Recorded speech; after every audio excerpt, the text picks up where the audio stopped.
Okay, so we were in the middle of this example 4.6. We're going to go ahead and continue on with part B, and that states what are her position and velocity at t equals 10 seconds. Okay, so we're going to take the position and velocity functions that we just found and plug in the time as 10 seconds in order to describe her position and velocity. Okay, so we can do x of 10 seconds first. So we're just going to plug in t equals 10 seconds here. So we have 75 plus 4.1 times 10 plus 10 squared. Okay, and if you plug that into your calculator or do it by hand, you get 216. Okay, and this is in meters. Okay, and then we can do y of 10 seconds. Okay, so we have negative 50 minus 1.1 times 10 minus 0.27 times 10 squared. And we'll get negative 88 meters. Okay. Now it said that we want to find the position, so we can go ahead and put this into a vector form. Okay, so this will be r of 10 seconds, and it will be 216 I hat minus 88 j hat, and this will be in meters. Okay. And we'll do the same thing for our velocity. So we have v sub x at 10 seconds. Okay, that was back here. This will be 4.1 plus 2 times 10. Okay, so 4.1 plus 2 times 10, and we get 24.1 meters per second. Our v sub y is right up here, negative 1.1 minus 0.54 times 10. Oops, I should put of 10 seconds here. And that gives us negative 6.5 meters per second. So we can write down our vector then as 24.1 I hat minus 6.5 j hat meters per second. Okay, so that's the end of that example. Okay, we're going to go ahead and move on with projectile motion. So projectile motion is the motion of an object thrown or projected in the air, and it's only subject to acceleration due to gravity. Okay, so take this person kicking a soccer ball, for example. Okay, the soccer ball is only experiencing acceleration due to gravity. Okay, and so gravity would be pointing down in that direction. Okay, and that'll be constantly on that soccer ball. The objects themselves are called projectiles. This is just a little bit of notation. And their path is called its trajectory. Okay. We want to remember that motions along perpendicular axes are independent, and so they can be analyzed separately. So that's like what we have been doing. And now we're going to apply that with projectile motion. Okay.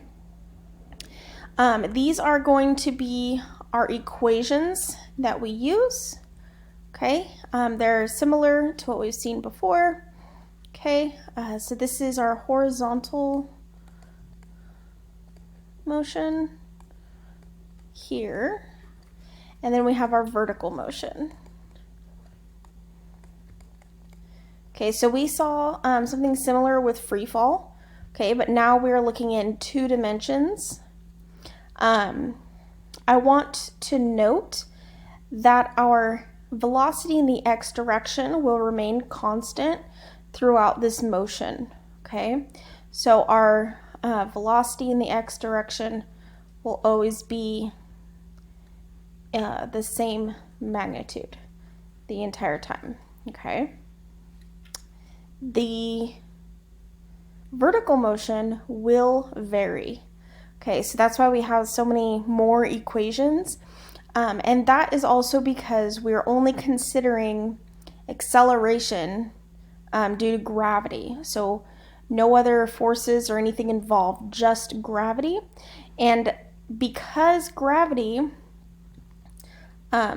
is in the negative y direction, it's going to change the velocity in that y direction as well.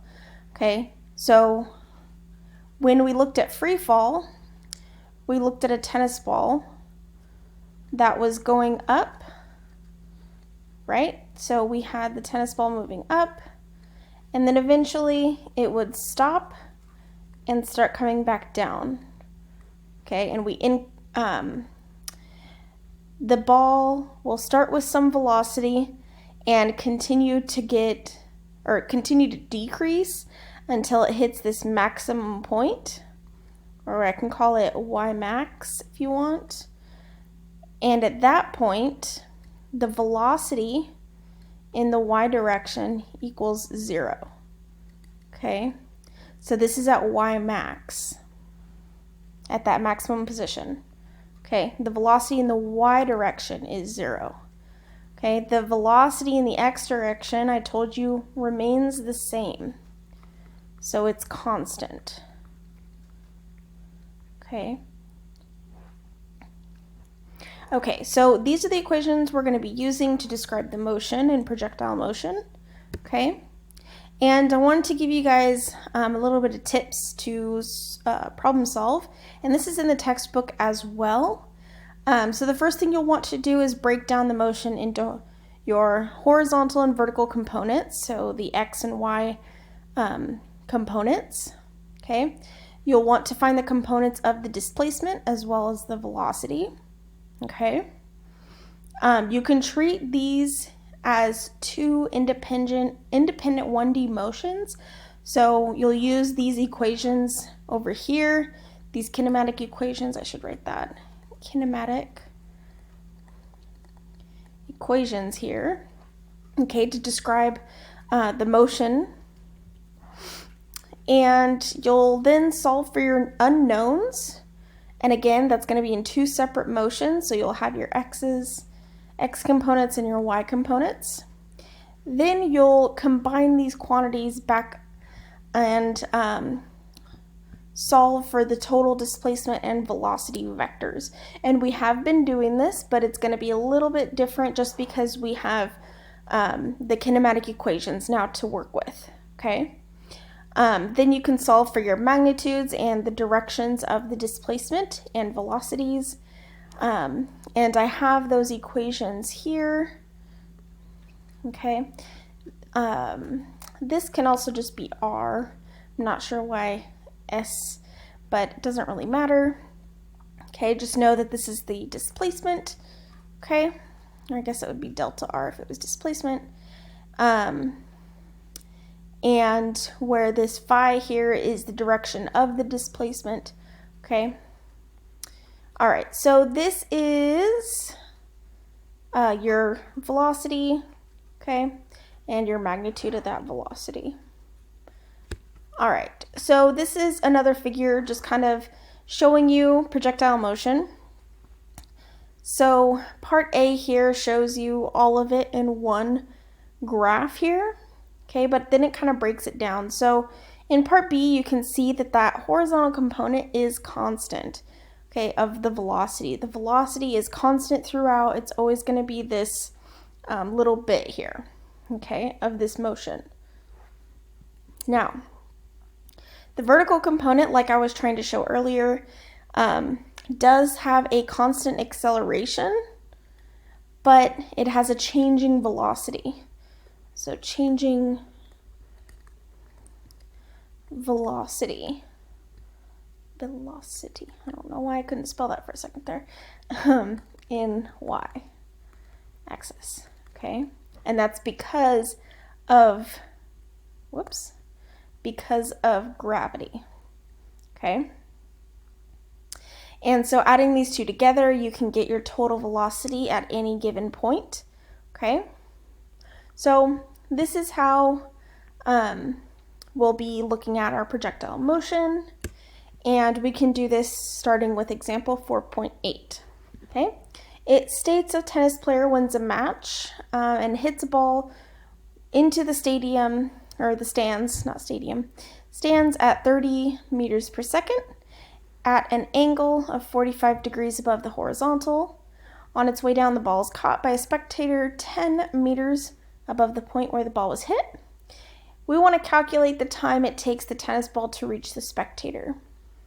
Okay, so I am going to go ahead and draw a small figure, if I can. So the ball was hit, we're going to say that it hit at 0 meters, okay? Because it says that the ball was caught at 10 meters above the point where it was hit. So we're going to say it was hit at 0 meters, okay? And say it was caught here at 10 meters, okay? So we're going to say that the projectile went something like this, okay? And let's see. So we know that the initial velocity is 30 meters per second. That's where the ball was hit, okay? The initial angle, I'll call it theta, was hit at 45 degrees, okay? And it was caught, I'm going to call it y. It was caught at 10 meters. So we want to know, how long does it take before it was caught? Okay, so we want to know what time it was caught with y equals 10 meters. So let's go ahead and go back to these equations and try to figure out what we can use to solve this problem.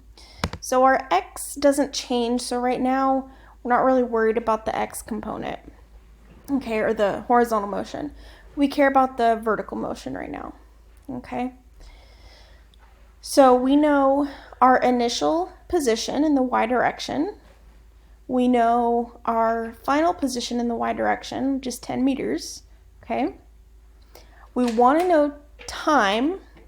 So this one doesn't have time in it, so we don't want to use that one, okay? This one doesn't have the y component position, the y position, so we don't want to use that one. So it's between these two that we can use. We don't know what's their final velocity, so we'll have to use this one. Okay, so this is kind of how the process goes in solving these problems. We have to go through and figure out which equation we need to use. Okay, so we're going to use this equation. Okay, so y equals y naught